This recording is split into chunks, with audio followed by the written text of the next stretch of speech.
Essa aula é uma aula de certo? É uma aula de revisão, porque próxima semana são as avaliações bimestrais. E aí, na prova de história, vai cair todo o capítulo 6, que é o que a gente está estudando desde maio, certo? O capítulo 6 começa na página 102 e vai até a página 119. Capítulo 6 é a Segunda Guerra Mundial.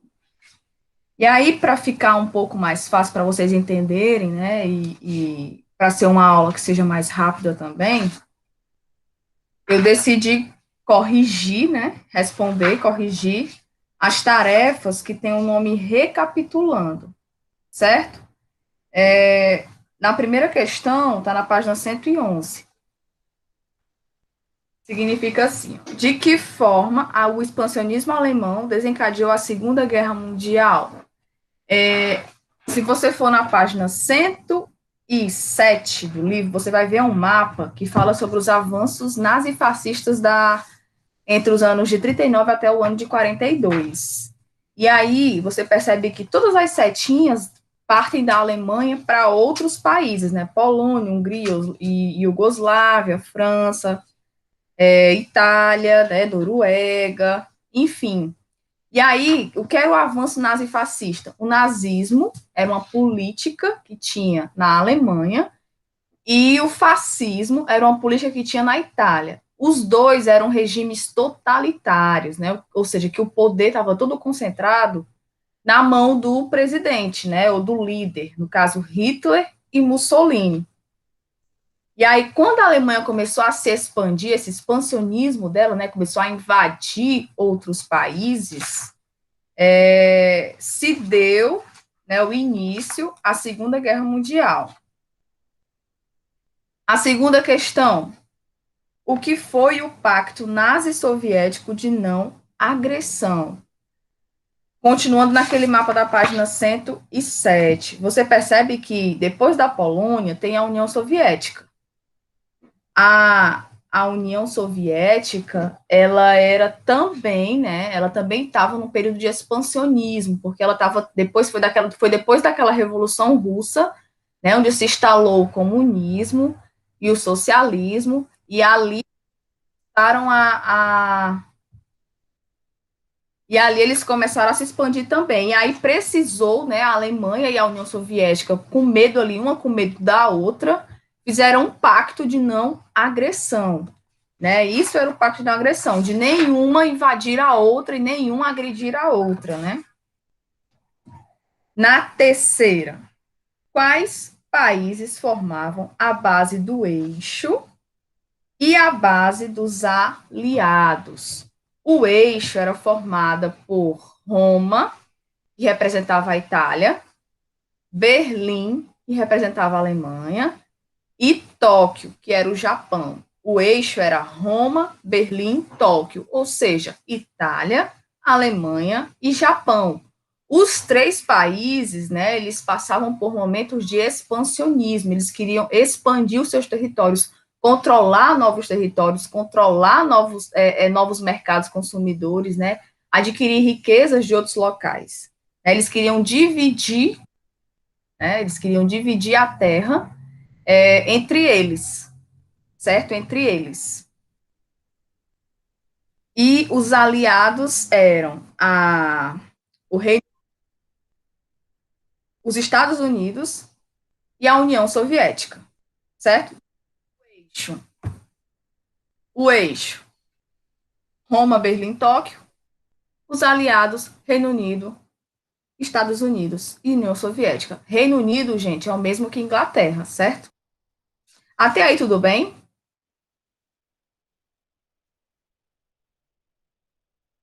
Digam sim ou não. Certo, Eduardo. A quarta questão. Para quem está chegando agora, eu estou corrigindo, né, e explicando as tarefas que têm o nome recapitulando. Eu estou na página 111, na questão 4. Quarta questão. Como ficou conhecida a região pró-nazista na França? Ficou conhecida como República de Vicky, certo? Pronazista significa que ela era favorável ao nazismo, né? E o nazismo, gente, ele foi um momento histórico, político, que tinha na Alemanha, que tinha um líder Hitler, onde ele, se aproveitando daquele ressentimento do povo alemão por ter perdido a Primeira Guerra Mundial, ele acaba criando algumas promessas, algumas ideologias de que o povo alemão era o povo mais escolhido, mais eleito, a raça ariana, a raça pura, e tudo bem, pode sair. E aí era o povo eleito, a raça pura, enfim. E aí eles começaram a perseguir as pessoas contra essa ideologia, que é a ideologia nazista, certo? E aí a França teve essa região que era pró-nazista. Quinta questão. Os nazistas romperam com o pacto firmado com a União Soviética. Explica essa afirmação. Bom, a Alemanha, ela foi esperta, né? Foi o que ela fez primeiro. Ela fez um pacto com a União Soviética. Boa tarde, Lívia. Ela fez um pacto com a região soviética, com a União Soviética, dizendo que não ia invadi-la, não ia procurar briga, procurar guerra com a União Soviética. Só que depois, para que isso? Para poder manter o inimigo pensando que ele é amigo, pensando que você está amigo. Só que depois a Alemanha foi e invadiu o território da União Soviética, ou seja, ele quebrou com o pacto. Certo? Então, dizer que ela quebrou com o pacto é isso. Ela prometeu que não iria agredir, que não iria invadir o território da União Soviética, mas depois ela invadiu. Por quê? Porque a União Soviética não esperava esse ataque, né? Não esperava essa trairagem, né? Essa trairagem. A sexta questão. Por que os Estados Unidos entraram na guerra ao lado dos aliados? Gente, o eixo, né? O eixo era Roma, Berlim e Tóquio, Tóquio, Japão. O Japão, expansionista na Ásia, ele queria pegar áreas que eram protegidas pelos Estados Unidos. Ao que foi que o Japão, na inocência deles, pensou: olha, eu vou bombardear o Havaí, né? A base naval de Pearl Harbor, no Havaí, que era americana, para ver se eles ficam com medo de mim, né? E param de querer proteger aqui a região da Ásia. Só que foi um tiro no pé, como diz o ditado, né? Foi um tiro no pé. Ou seja, eles bombardearam os Estados Unidos, né? A base naval de Pearl Harbor. E aí os Estados Unidos declararam guerra ao Japão e entraram na Segunda Guerra Mundial. Então, os Estados Unidos entrou na Segunda Guerra Mundial, até então ele estava neutro, né? Até então ele estava na dele, vou ficar aqui na minha, os Estados Unidos. E aí ele entrou na guerra porque o Japão, né, foi e bombardeou uma base naval dele, né? O Japão inocente. Depois ele foi bombardeado também, né? Sétima questão. De que forma os estadunidenses pressionaram o Brasil a apoiar os aliados na Segunda Guerra? O Brasil também, gente, era uma área muito neutra, eles também não participavam ativamente da guerra, né? Nunca teve guerra ativa dentro do território do Brasil. Teve alguns bombardeios a alguns navios, mas já era no oceano, né? Não foi no território brasileiro. E aí eles eram neutros, né? Era uma guerra muito longe, uma guerra na Europa, né? E na Ásia, então o Brasil, a América Latina, não queria se envolver. Só que os Estados Unidos, quando os Estados Unidos entrou na guerra, ele pediu, já que ele tinha muitos investimentos financeiros no Brasil, tinha muitos investimentos, ele acabou pressionando o Brasil a participar ativamente da guerra. O que aconteceu? Ele pediu soldados, ele pediu navios, ele pedia alimentos, né, para abastecer esses soldados americanos, ele pediu abrigo para alguns soldados, né, porque era ponto estratégico, enfim. Então, ele pressionou o Brasil a participar efetivamente da guerra, certo? E o Brasil também combateu, teve alguns combates, mas foram pouquíssimos, certo? E aí vai surgir a FEB, que é a Força Expedicionária Brasileira, mas participação assim muito pequena na Segunda Guerra Mundial. Participou mesmo porque os Estados Unidos pressionou bastante, né, para participar. As próximas questões que a gente vai estudar tá na página 115, questão 8, 9 e 10. Questão 8. Os combates travados pelos nazistas na União Soviética enfraqueceram a Alemanha. Por quê? Gente, a União Soviética, que é a Rússia hoje, ela era também bastante estratégica, bastante inteligente. Foi o que ela fez. Ela percebeu que os alemães tinham invadido, foi aquela pessoa, eles me invadiram, vou fazer o seguinte, eu vou fazer o chamado terra arrasada. O que é essa terra arrasada?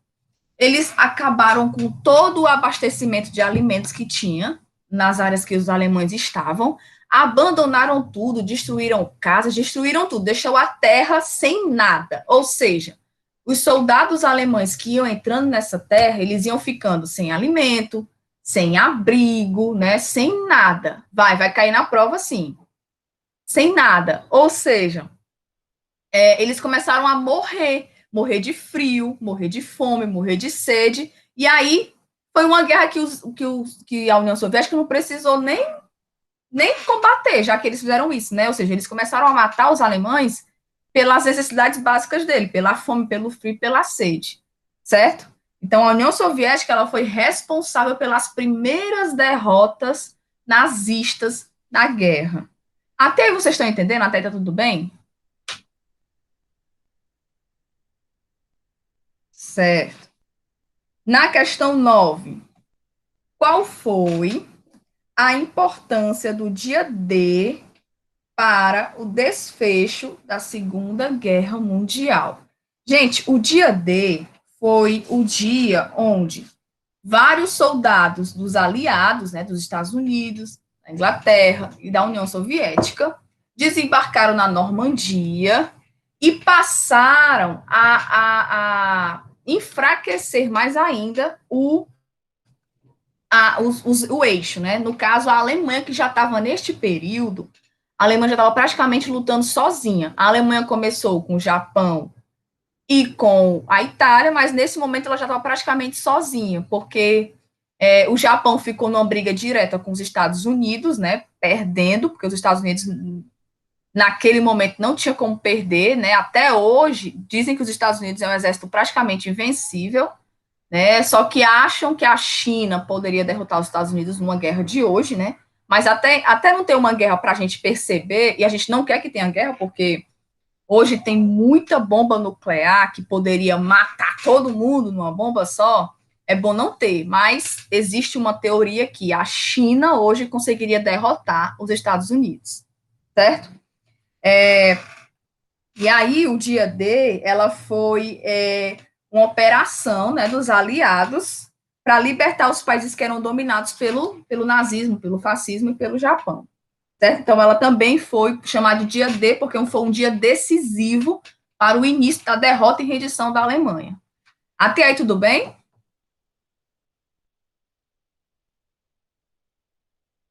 Então, aí,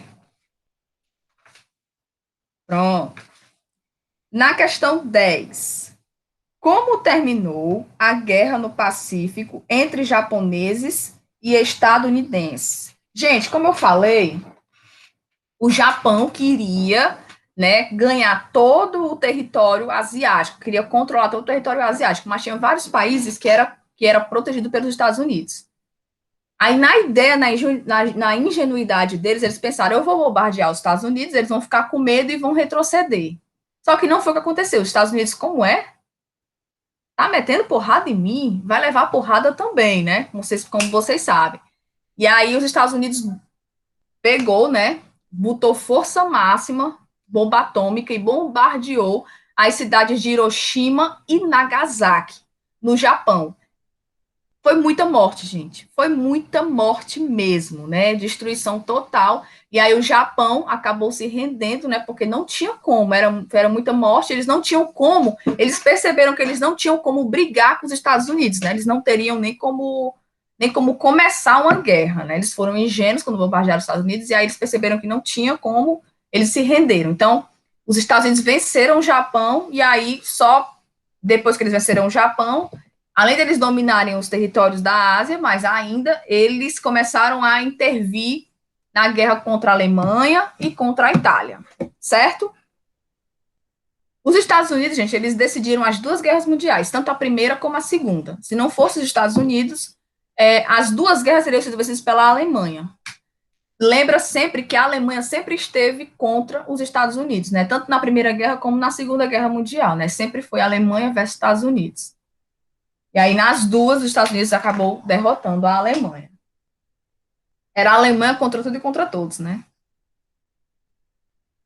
As próximas tarefas, as próximas questões que a gente vai responder, né? E aí vai finalizar, está na página 119, questão 11, 12 e 13. Questão 11. O que aconteceu com a Alemanha após a Segunda Guerra Mundial? Gente, assim como na Primeira Guerra Mundial, a Alemanha foi culpabilizada, né? Recebeu a culpa por tudo, né? Ela foi dividida territorialmente, né? Agora ela foi dividida entre 4 territórios: um território francês, soviético, britânico e estadunidense. Depois ela foi dividida em dois, né? Dividida entre União Soviética e Estados Unidos, né? Que feito um muro, é o Muro de Berlim, né? Que dividiu, e aí é símbolo da Guerra Fria, que nós vamos estudar depois. Ela foi dividida, ela foi culpabilizada, ela teve que pagar indenizações para muitos países, além de seu território ser invadido, né, por vários países. Então, ela sofreu muitas derrotas, tanto internamente como externamente. 12ª. Por que e com qual objetivo a ONU foi criada? Na Primeira Guerra Mundial foi criada a Liga das Nações. A Liga das Nações, ela se transformou em ONU, em Organização das Nações Unidas na Segunda Guerra Mundial. Para que servia a ONU? Servia para garantir a paz e a ordem mundial. A ONU ela serve para não ter guerras, para não ter conflitos como tiveram a primeira e a segunda. É por isso que até hoje você não tem um conflito mundial.